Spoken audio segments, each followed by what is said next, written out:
सुक्का कहलवां, पंजाब का सबसे स्मार्ट और सबसे खूंखार गैंगस्टर। 2020 में एक बार फिर से उसका नाम गूंजता है और सबको लगता है क्या वो पांचवी बार मौत को मात देने में कामयाब रहा। जी हाँ, 5 बार मौत के मुंह से बाहर आया सुक्का कहलवां बहुत बड़ा गैंगस्टर था। तो आज के एपिसोड में जानते हैं सुक्का कहलवां की कहानी। हेलो दोस्तों, नमस्कार, स्वागत है आपका मेरे चैनल क्राइम प्राइम पर। अगर चैनल पर न्यू हो तो प्लीज चैनल को सब्सक्राइब कर लो, छोटा सा काम है, 1 सेकंड लगता है। आज हम लोग आपको बताने वाले हैं सुक्का कहलवां के बारे में, जो पंजाब ही नहीं, पंजाब, हिमाचल प्रदेश, हरियाणा, दिल्ली और इनफैक्ट यूपी तक का एक जमाने का बहुत बड़ा गैंगस्टर था, जिसके नाम से ही लोग कांपने लगते थे। बहुत ज्यादा खूंखार गैंगस्टर। तो आज जानते हैं उसकी पूरी कहानी। ज्यादा बड़ी बात तो नहीं कर रहा, लेकिन आज सुक्का कहलवां जिंदा होता तो शायद टिल्लू ताजपुरिया और लॉरेंस बिश्नोई का इतना नाम नहीं हो पाता। जी हाँ, जैसे शेर का शिकार एक बंद पिंजड़े में किया जा सकता है, वैसे ही सुक्का को पुलिस कस्टडी में घेर कर गोलियों से छलनी कर दिया गया था। उसके बावजूद 2020 में सोशल मीडिया में गहमागहमी बढ़ती है और सबको लगता है क्या सुक्का फिर से जिंदा है। जानने के लिए पूरा वीडियो एंड तक जरूर देखिएगा। गैंगस्टर तो आपने बहुत देखे होंगे, लेकिन सुक्का जैसा स्मार्ट और खूंखार गैंगस्टर आपने कभी नहीं देखा होगा। एक ऐसा लड़का जिसका क्राइम से दूर दूर तक कोई वास्ता नहीं था, जिसकी एक अच्छी सी गर्लफ्रेंड थी, एक बड़ा भाई था, एक NRI मम्मी पापा थे और गांव में 150 एकड़ जमीन थी। फिर ऐसा क्या हुआ कि सुक्का को क्राइम का रास्ता अपनाना पड़ा। तो चलिए सुक्का की जिंदगी के पन्नों को पलटते हैं। तारीख 21 जून 1987, गांव कहलवां। एक अमेरिकन NRI सुदर्शन सिंह और हरजिंदर कौर को एक बेटा हुआ, जिसका नाम रखा गया सुखवीर सिंह, जो आगे चल के सुक्का के नाम से जाना गया। सुक्का की पढ़ाई लिखाई बचपन से बहुत अच्छी चल रही थी, लेकिन उसके गांव में कुछ ऐसा हुआ, 2 गुटों में आपस में लड़ाई हुई और उसका नाम जबरदस्ती बेमतलब को उस मैटर में घसीट लिया गया, जिससे उसका नाम पुलिस रिकॉर्ड में चढ़ गया और उसका पासपोर्ट नहीं बन सका। तो सुक्का के मम्मी पापा सुक्का को और उसके भाई सोनू को अपनी मौसी के यहाँ छोड़कर US चले गए और सुक्का इंडिया में ही रहने लगा। धीरे धीरे उसकी संगत बिगड़ती गई और मोहल्ले के 4-5 दोस्त बना के मोहल्ले में अपना दबदबा बनाने लगा। वो हमेशा बेसबॉल बैट लेके चलता था और जो भी उससे रंगबाजी दिखाता था उसको बेरहमी से मारता था। उसने अपने बेसबॉल बैट में लोहे के तार बंधवा रखे थे, ताकि जिसको मारे तो उसको बेरहमी से लगे। सच में वो बहुत खूंखार था। मोहल्ले में और छोटे लेवल में उसकी गुंडाई चल रही थी, लेकिन कॉलेज में उसे एक लड़की से प्यार हो जाता है और 11 अक्टूबर 2008 को वो उस लड़की से कोर्ट मैरिज कर लेता है। कोर्ट मैरिज करने के बाद लड़की के पिताजी ना चाहते हुए भी इस शादी को कबूल कर लेते हैं। लड़की के पापा एक बहुत बड़े रिजॉर्ट के मालिक थे, तो उनके पास पैसों की तो कमी ही नहीं थी। वो अपने सोर्सेस से सुक्का का पासपोर्ट बनवा देते हैं और अपनी बेटी और सुक्का को ऑस्ट्रेलिया शिफ्ट करा देते हैं। वहां पर लड़की बहुत अच्छी जॉब कर रही होती है और सुक्का को हमेशा ताने देती थी कि तुम तो घर में पड़े रहते हो। इसी वजह से सुक्का ने ऑस्ट्रेलिया में टैक्सी चलाना शुरू कर दिया, लेकिन उसे शक होने लगा धीरे धीरे कि उसकी बीवी का कहीं अफेयर चल रहा है। और जब उसका शक यकीन पर बदल गया तो उसने अपनी बीवी से कुछ नहीं बोला, अगली फ्लाइट पकड़कर इंडिया लौट आया और वापस अपने दोस्तों के साथ इधर उधर गुंडाई करने लगा। उसने इंडिया लौटते ही कोर्ट में तलाक के लिए फाइल भी कर दिया और अपने दोस्तों के साथ गुंडाई करने लगा। इंडिया आते ही उसकी दोस्ती होती है लॉरेंस बिश्नोई से, लवली बाबा से और विकी गुंडर से, जो उस टाइम के फेमस गैंगस्टर्स थे। इनकी दोस्ती बहुत लंबी चलती है और चारों का ग्रुप बहुत मजबूत रहता है, साथ में बहुत गुंडाई करते हैं। लेकिन कुछ ऐसा हुआ जिसकी वजह से ये दोस्ती ज्यादा दिन नहीं टिकी। एक लड़की थी, सुक्का उसे अपनी बहन मानता था और सुक्का जिसको बहन बोलता था उसके लिए हमेशा जान हाजिर करता था। लेकिन लवली बाबा ने उसे एक बार रोड में छेड़ दिया था और उसका दुपट्टा घसीट लिया था।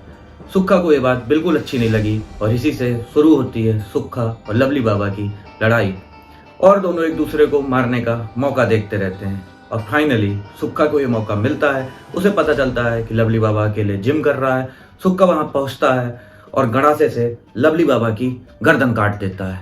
यहाँ से सुक्का का खौफ बहुत ज्यादा फैल जाता है पूरे पंजाब में और बच्चे बच्चे की जुबान पर उसका नाम होता है। सुक्खा ने अपना फेसबुक पर सोशल मीडिया पेज बना रखा था, सुक्खा कालवा द शूटर। लोग उसके पेज को बहुत ज्यादा लाइक करते थे। वो असलहों के साथ फोटो डालता था पोस्ट दे देकर। इसके बाद वो जालंधर शिफ्ट हो गया और एक बीजेपी नेता की सुपारी लेकर हत्या कर दी। इस कांड के बाद हर न्यूज़पेपर में, हर न्यूज चैनल में सुक्खा सुक्खा का नाम दिखाई देने लगा। यहाँ से शुरू होता है उसका खूंखार आपराधिक कैरियर। उसके बाद सुक्खा कभी नहीं रुका, उसके ऊपर क्राइम का भूत सवार हो गया था। ऐसा कहते हैं कि एक बार तो उसने गले से काट काट के अपने मुंह से एक आदमी का गला काट काट के हत्या कर दी थी। इस कदर भयानक खूंखार था भाई वो। इसी दौरान उसने एक ग्राम प्रधान की AK-47 चलाकर हत्या कर दी और अरेस्ट भी हो गया। जेल से भी वो लगातार अपनी फोटो पोस्ट करता रहता था ताकि उसका दबदबा लोगों में बना रहे। पता नहीं कहां से उसके पास उस जमाने में जेल से मोबाइल आ जाता था और वो लगातार अपना फेसबुक पेज एक्टिव रखता था। उसकी पोस्ट पर लाखों लाइक आते थे और बच्चा बच्चा उसे पहचानता था। जालंधर जेल में उसे लगने लगा कि उसकी जान को खतरा है, इसलिए अक्टूबर 2010 में वो जालंधर जेल से भाग गया। लेकिन ज्यादा दिन तक छिप के नहीं रह पाया और 2 महीने में वापस गिरफ्तार हो गया और रोपड़ जेल भेज दिया गया। लेकिन सुक्खा दिमाग का बहुत साथिर था, वो वहां से भी भाग जाता है। उसके बाद राजस्थान चला जाता है। राजस्थान में उसकी पुलिस से मुठभेड़ भी होती है। सुक्खा का एक साथी मारा जाता है, लेकिन वो वहां से भी जान बचा के निकल लेता है। इसके बाद वो उत्तर प्रदेश आ जाता है और अपने दोस्त यामीन के साथ रहने लगता है। यामीन पहले से ही उत्तर प्रदेश का कुख्यात अपराधी था और हथियारों की स्मगलिंग में उसके ऊपर ढेरों केस दर्ज थे। इसी दौरान तक सुक्खा के ऊपर 50 से ज्यादा मुकदमे दर्ज हो चुके थे। उत्तर प्रदेश आते ही उसने हिसार के एक व्यापारी से 4 किलो सोना लूटा और 2 लाख रुपए कैश लूटे। इसमें उसकी मदद यामीन ने की, लेकिन लूटे हुए पैसों का बंटवारा करते समय सुक्खा और यामीन की बहस हो गई। चूंकि इलाका यामीन का था तो यामीन और उसके भांजे ने मिलकर सुक्खा का गला रेतकर उसे यमुना नदी में फेंक दिया। लेकिन किस्मत का धनी सुक्खा इतनी जल्दी कहाँ मरने वाला था। स्थानीय लोगों ने उसे नदी से निकाला और कानपुर के एक अस्पताल में भर्ती करा दिया और इस तरह फिर से तीसरी बार सुक्खा की जान बच जाती है। सुक्खा कानपुर के हॉस्पिटल से इलाज के दौरान भाग जाता है और बंगाल में अपने मामा के घर रहने लगता है। पुलिस पहले से ही सुक्खा और उसके रिश्तेदारों के फोन ट्रेस कर रही थी और यहाँ पर वो फिर से पकड़ा जाता है और वापस गिरफ्तार हो जाता है। इस बार सुक्खा को पकड़ के पंजाब के नाभा जेल में शिफ्ट किया जाता है और यहीं से उस पर कानूनी कार्रवाई शुरू होती है। लवली बाबा का जो बड़ा भाई था सोनू बाबा, वो सुक्खा के खिलाफ कोर्ट में गवाही देता है कि इसी ने लवली बाबा को मारा और वहीं कोर्ट परिसर में ही सुक्खा और सोनू बाबा पे बहस हो जाती है और सोनू बाबा सुक्खा को एक थप्पड़ जड़ देता है और वहीं पर सुक्खा उसे जान से मारने की धमकी दे देता है। इसके बाद सुक्खा वापस जेल चला जाता है। इस घटना के बाद सोनू बाबा को एक डर सताने लगा। वो जानता था जिस दिन सुक्खा जेल से बाहर निकलेगा उसे पक्का मार डालेगा। तो सोनू बाबा रिस्क नहीं लेना चाहता था और वो सुक्खा को जेल से ही मरवा देना चाहता था। इसके लिए वो विकी गोंडर के पास पहुंचता है और उसको इमोशनल करता है, याद दिलाता है कि लवली बाबा तुम्हारा कितना अच्छा दोस्त था, उसको सुक्खा ने कितना बेरहमी से मार डाला।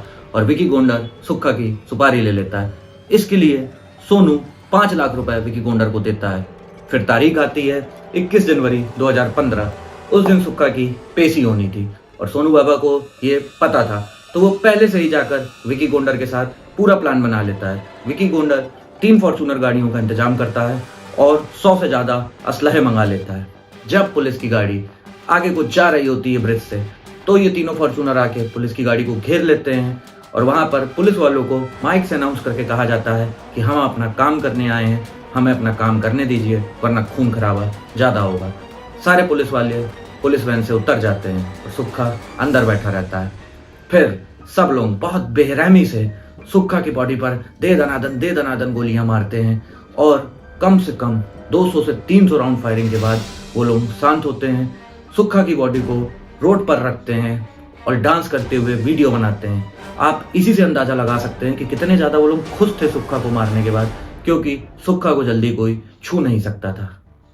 सुक्खा की बॉडी से 180 से ज्यादा गोलियां बाहर निकाली गई और कहते हैं कि कुछ पुलिस वाले भी इसमें शामिल थे, लेकिन सच क्या था वो आज तक किसी को पता नहीं चला और 2015 में सुक्खा की फाइनली मौत होती है।